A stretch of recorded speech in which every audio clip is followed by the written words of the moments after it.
Namo tassa bhagavato arahato sama sambuddhassa. Namo tassa bhagavato arahato sama sambuddhassa. Namo tassa bhagavato arahato sama sambuddhassa.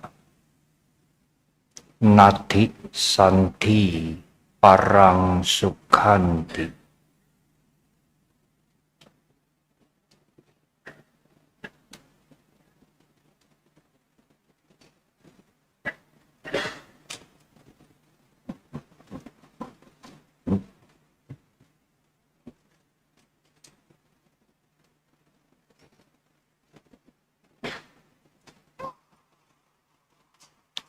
Sangha yang sangat saya hormati, para pandita, para ibu, bapak sekalian, dan saudara-saudara yang berbahagia pada saat Wesaka Atami Puja malam hari ini.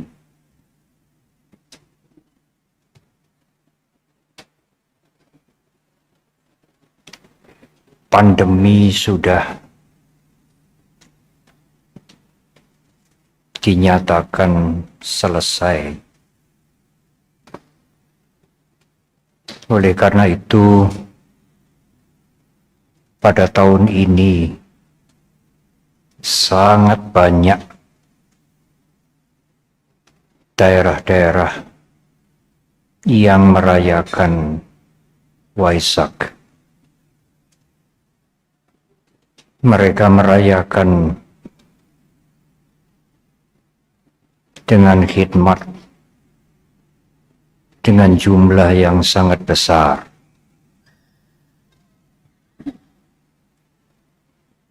Seperti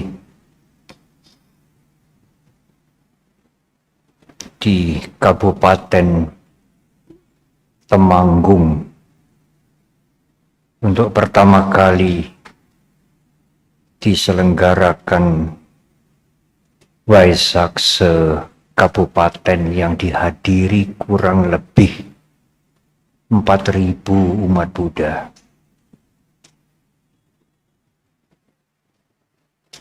Bupati Temanggung juga hadir. Demikian juga untuk pertama kali Waisak dirayakan di gedung DPR RI di Jakarta ini. Dan pada hari Minggu lusa tanggal 18, Waisak juga dirayakan di Balai Kota Solo.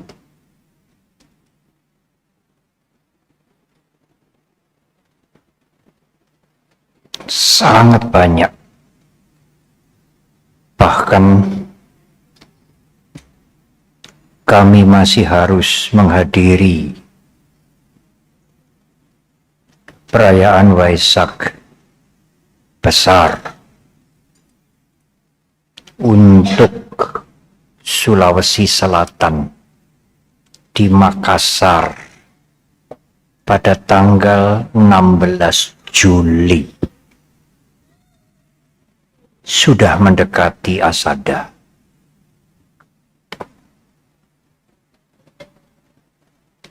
Ibu, bapak, dan saudara, sulit untuk dimengerti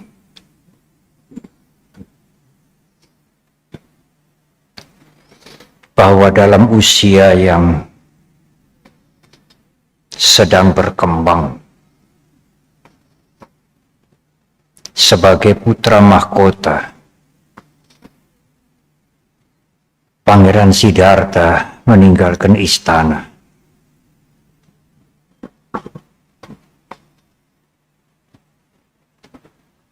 Usia yang relatif masih muda dan sedang berkembang, 29 tahun.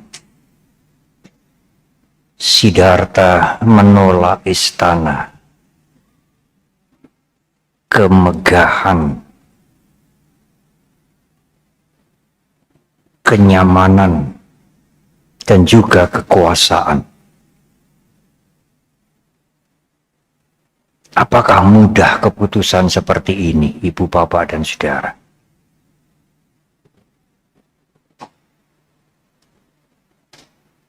Pada saat usia sedang berkembang itulah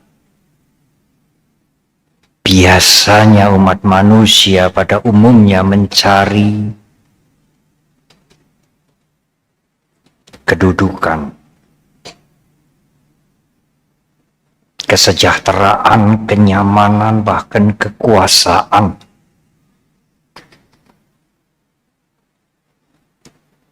Siddhartha memiliki semuanya itu. Bahkan mungkin berlebihan. Tetapi Siddhartha menolaknya. Apakah mudah melakukan hal seperti itu? Tidak mudah sama sekali, Ibu, Bapak, Saudara.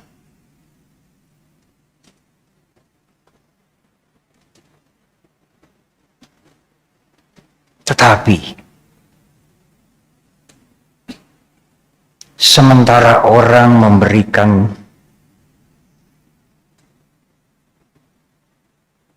uraian atau menyimpulkan bahwa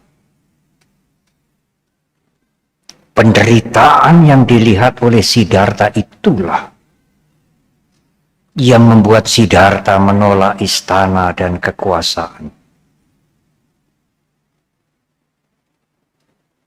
Penderitaan yang dilihat oleh Siddhartha pada saat melihat keadaan yang nyata di luar istana, seperti orang-orang yang sakit kusta, orang-orang yang mati mengenaskan. Dan sebelum itu Siddhartha melihat orang yang tua renta. Penderitaan yang tidak dilihat di dalam istana. Siddhartha menyadari bahwa kehidupan di dalam istana itu ternyata semu, tidak real, tidak nyata yang sebenarnya.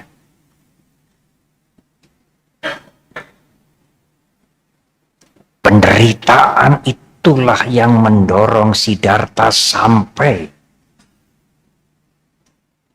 meninggalkan keduniawian, kenyamanan, kenikmatan, dan tahta kerajaan.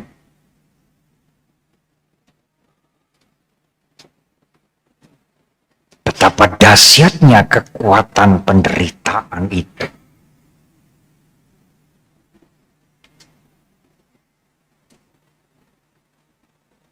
Pernyataan atau analisa itu tidak sepenuhnya benar. Memang penderitaan itu salah satu faktor yang mendorong Siddhartha meninggalkan istana, tetapi Ibu, Bapak, dan Saudara,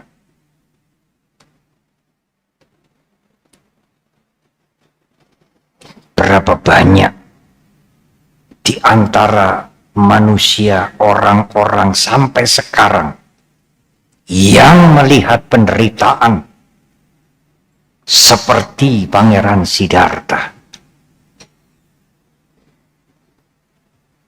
Siddhartha hanya mungkin melihat sekali orang tua renta, orang sakit, dan orang mati. Tetapi banyak orang melihat penderitaan itu dan penderitaan yang lain berkali-kali. Tetapi mengapa tidak mau meninggalkan kemewahan, kesejahteraan materi, kenyamanan, kedudukan, kekuasaan? Mengapa? Melihat yang sama dengan Siddhartha bahkan berlebihan, tetapi tidak tertarik meninggalkan keduniawian ini. Bahkan banyak di antara kita pada saat melihat penderitaan sesama manusia merasa beruntung. Bukan empati, bukan peduli, tetapi merasa beruntung. Syukurlah, untunglah saya tidak seperti itu. Apalagi meninggalkan keduniawian. Justru kenyamanan itu membuat dirinya merasa beruntung. Untunglah saya tidak menderita seperti dia. Amat berbeda dengan Pangeran Siddhartha. Penderitaan itu menggugah hatinya. Dan Siddhartha ingin mencari jalan keluar untuk mengatasi penderitaan. Kekuatan itu adalah kekuatan metta karuna, kasih sayang yang luar biasa untuk mencari jalan keluar dari penderitaan. Karena kalau Siddhartha tidak mempunyai metta karuna, Siddhartha seperti pada umumnya manusia yang lain, tidak peduli kepada mereka yang menderita. Kan saya tidak menderita seperti dia. Saya beruntung, lebih beruntung jauh dari dia.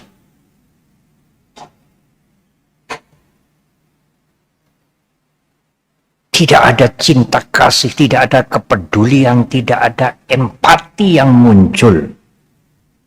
Meskipun melihat penderitaan berkali-kali.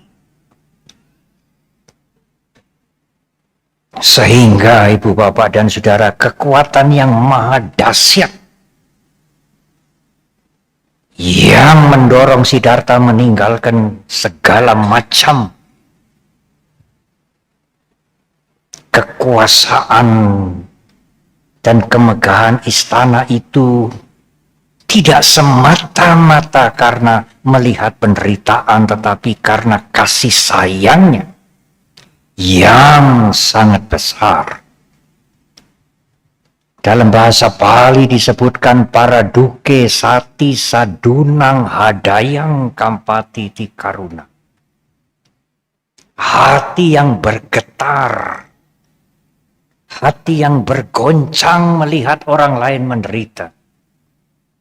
Itulah karuna, empati, kasih sayang.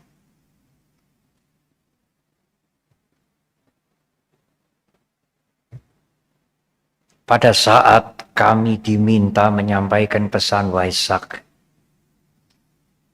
di DPR, kami sampaikan kepada mereka yang hadir. Kami mempunyai harapan besar. Semoga para pemimpin-pemimpin kami sekarang dan kemudian, para wakil rakyat sekarang dan kemudian,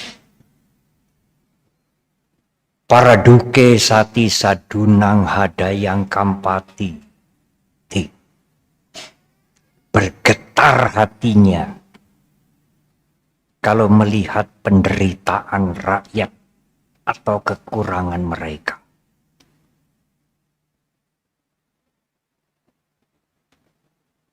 Tetapi Ibu Bapak dan Saudara, yang lebih memprihatinkan lagi, bukannya kebanyakan di antara kita tidak peduli kalau yang lain menderita. Bukan hanya itu. Tidak empati kalau melihat yang lain menderita. Bukan hanya itu.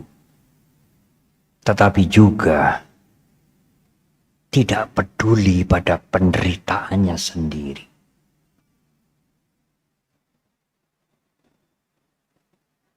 Menutup-nutupi penderitaan dengan mencari kenikmatan. Dan menutupi penderitaan dengan mencari kenikmatan itu sebenarnya membuat penderitaan yang baru. Menimbulkan masalah yang baru. Bukan menyelesaikan penderitaan. Tidak peduli pada penderitaannya sendiri, tidak mau tahu. Apalagi peduli kepada yang lain yang menderita.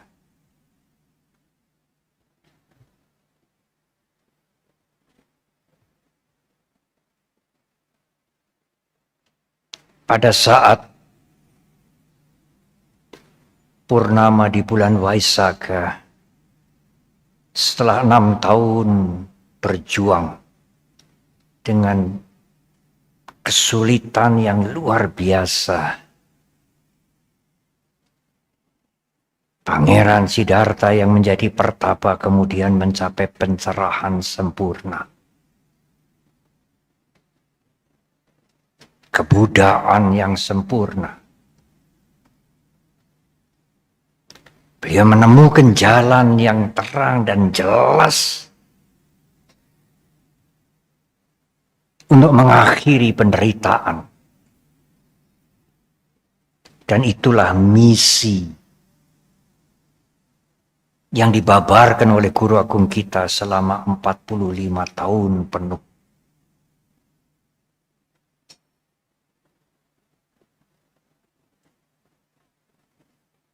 Santi dalam bahasa Pali, kedamaian, adalah kalimat lain dari bebasnya penderitaan. Santi salah satu sinonim, kata lain yang digunakan oleh Guru Agung kita untuk menamakan Nibbana.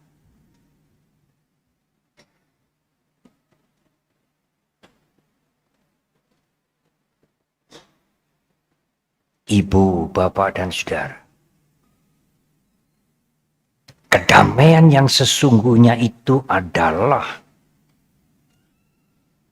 pada saat kotoran batin bersih dari batin kita. Tidak ada lagi kebencian, keserakahan, dan keakuan yang merajalela.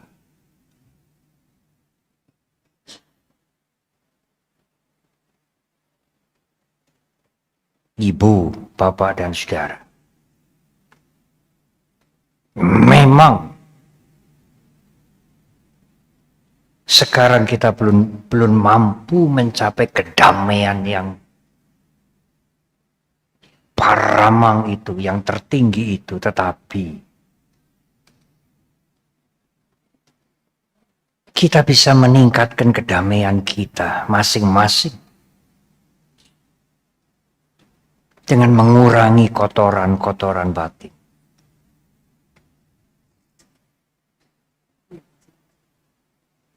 Jangan mengharap saudara berada di rumah tangga yang damai kalau saudara sendiri tidak mempunyai kedamaian di dalam. Jangan mengharap lingkungan saudara bisa damai kalau saudara sendiri menjadi sumber masalah. Kotoran batin itu menyebabkan, menimbulkan bermacam-macam masalah. Mengapa mereka membuat masalah?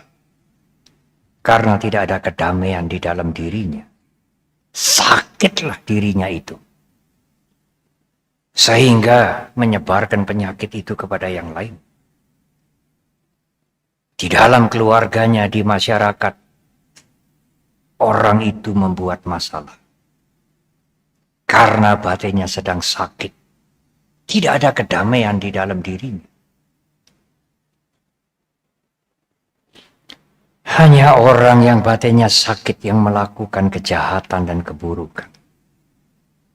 Orang yang batinnya sehat, demikianlah menurut psikologi modern, yang sejalan dengan ajaran Guru Agung kita. Orang yang batinnya sehat, tidak akan dia melakukan kejahatan atau keburukan. Ingatlah ini ibu, bapak, dan saudara. Pada saat timbul kemarahan, kejengkelan, kebencian, dendam, tidak bisa melihat orang lain maju, iri hati. Keakuan yang muncul, berhati-hatilah. Batin saudara sedang sakit. Harus sembuh. Kalau tidak sembuh akan berbahaya.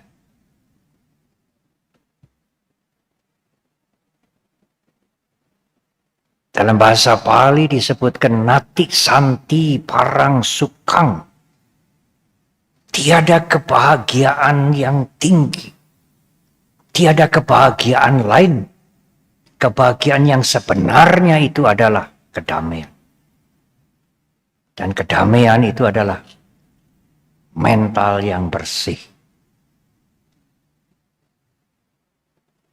Marilah kita membangun kedamaian. Meskipun belum mencapai kedamaian yang tertinggi.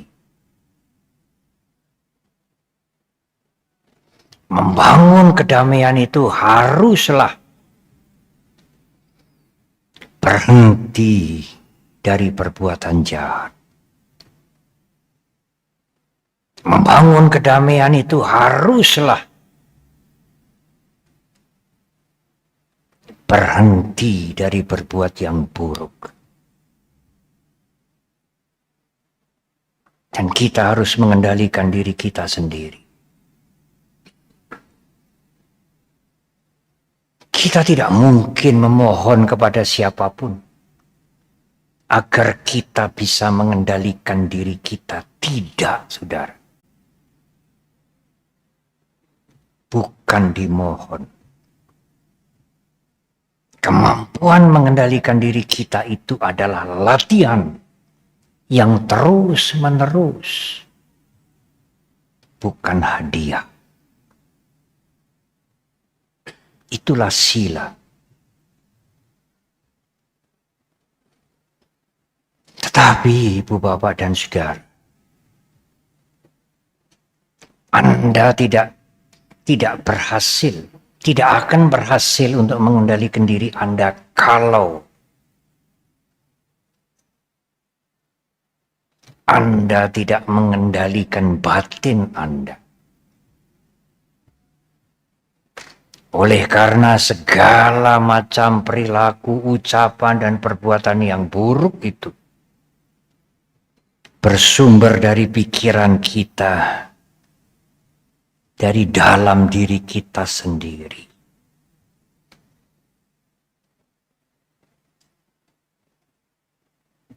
Batin ini harus diperhatikan, dikembangkan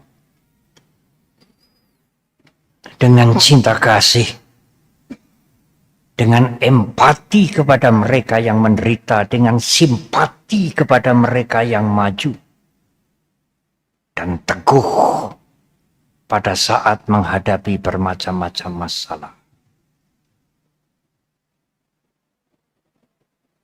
Kalau sang pikiran, sang batin tidak dipedulikan, akan gagal mengendalikan perilaku, ucapan, dan perbuatan. Karena sumber ucapan dan perbuatan itu adalah pikiran kita.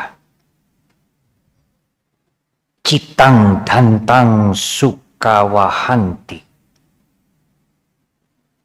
Anda akan bahagia yang sesungguhnya kalau bisa menggeladi, melatih pikiran Anda, citang dantang sukawahanti.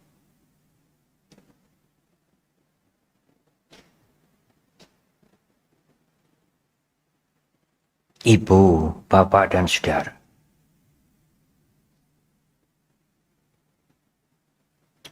tetapi pikiran ini juga memerlukan ketenangan.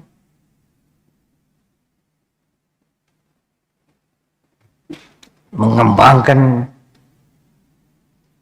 dengan faktor-faktor, dengan moralitas yang baik, tetapi juga ada latihan membuat pikiran ini tenang. Kalau pikiran ini tidak tenang, penderitaan tidak mungkin diselesaikan tuntas.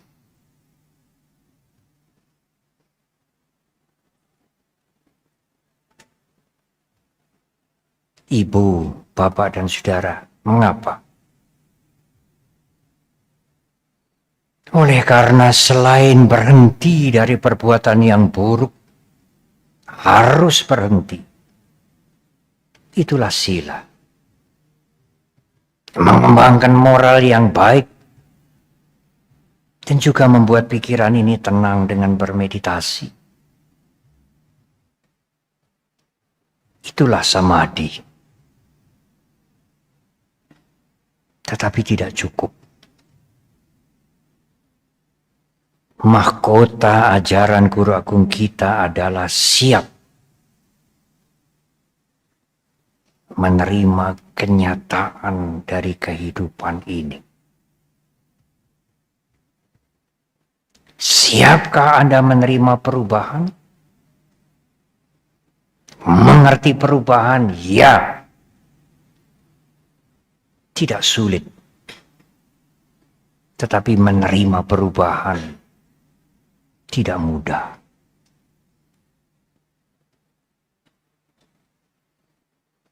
Tidak hanya mereka yang kita anggap orang-orang jahat. Tidak hanya segala sesuatu yang dicapai dengan perilaku yang buruk. Tidak hanya itu, ibu, bapak, dan saudara. Segala sesuatu yang dicapai dengan perilaku yang baik. Orang-orang baik sekalipun juga mengalami perubahan.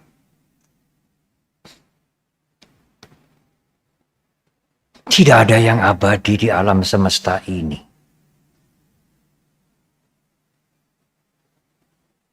Ya, Anda sudah berusaha menjadi orang baik, menghentikan kejahatan, mengembangkan kebaikan, benar. Tetapi sudahkah saudara bersiap menerima perubahan? Benar, perubahan membawa kemajuan. Perubahan membawa perkembangan yang lebih baik. Karena perubahan maka peradaban ini berkembang, tetapi perubahan juga membawa kehancuran, kelapukan, yang tidak mungkin dihindari semuanya. Tidak hanya semua orang tidak bisa menghindari perubahan. Segala sesuatu tidak mungkin menghindari perubahan.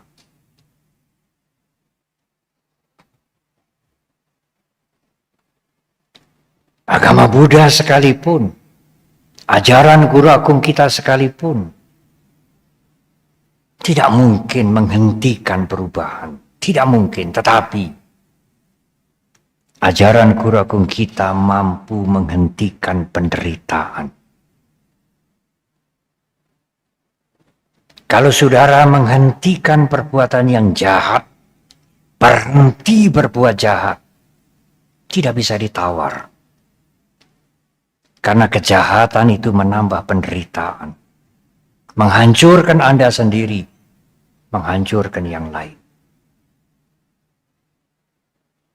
Mengembangkan pikiran-pikiran yang baik, moralitas yang baik.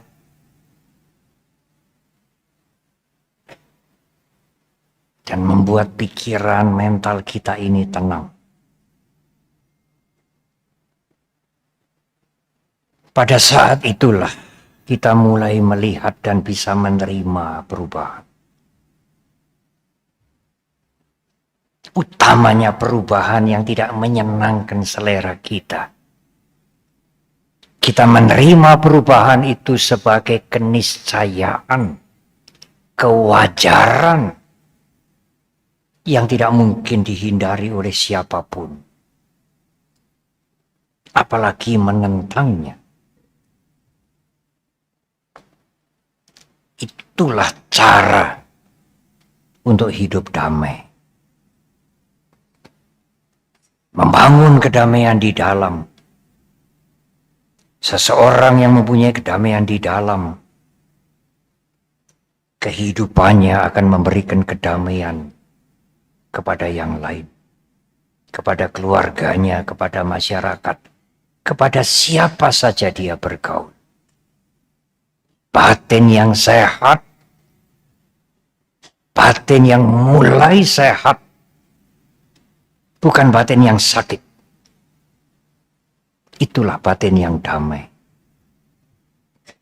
Yang memberikan kedamaian pada dirinya, pada suaminya, pada istrinya, pada anak-anaknya, pada semuanya.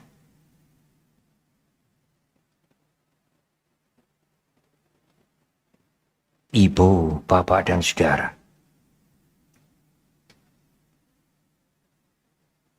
Anda tidak mungkin membangun kedamaian keluarga Anda hanya dengan materi yang cukup. Kesejahteraan yang baik, kesejahteraan materi yang baik. Tidak cukup, bahkan tidak mungkin. Demikian juga membangun bangsa, membangun negara ini. Tidak sekadar hanya sumber alam yang berlimpah-limpah. Masyarakatnya yang sejahtera secara ekonomi tidak cukup, saudara.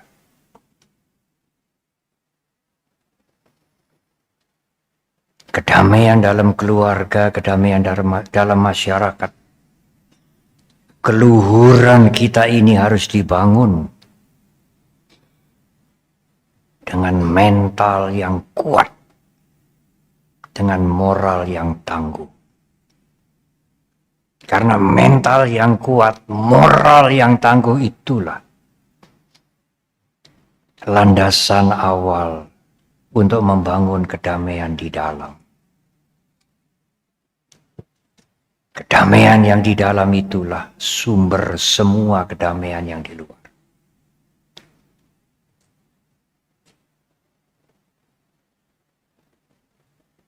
Salah satu pesan kami adalah berikanlah contoh yang baik. Perilaku yang baik, sikap yang baik. Cermin dari kedamaian Anda yang mulai baik. Kepada keluarga Anda, kepada lingkungan Anda. Karena contoh teladan itu sangat kuat, ibu, bapak, dan saudara. Lebih kuat dari nasihat. Ada satu pepatah yang mengatakan bahwa 2 kali contoh lebih hebat, lebih berharga dibandingkan dengan 10 kali nasihat. Lebih baik Anda memberikan 2 kali keteladanan kepada anak-anak Anda, keluarga Anda, anggota keluarga Anda.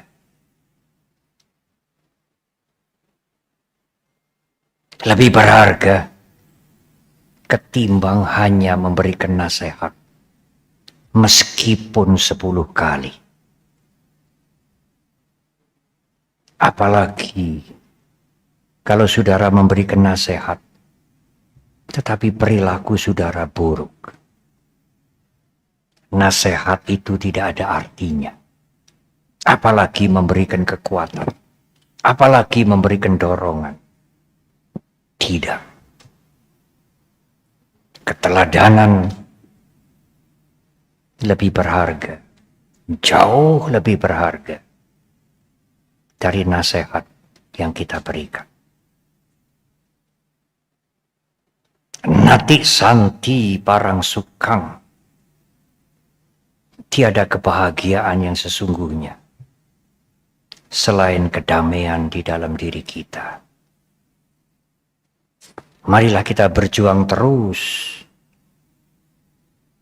membangun moral yang kuat, yang tangguh, sehingga kita mempunyai mental yang kuat, yang tangguh juga. Selamat Tri Waisaka Puja tahun 2567. Semoga semua makhluk berbahagia. Terima kasih.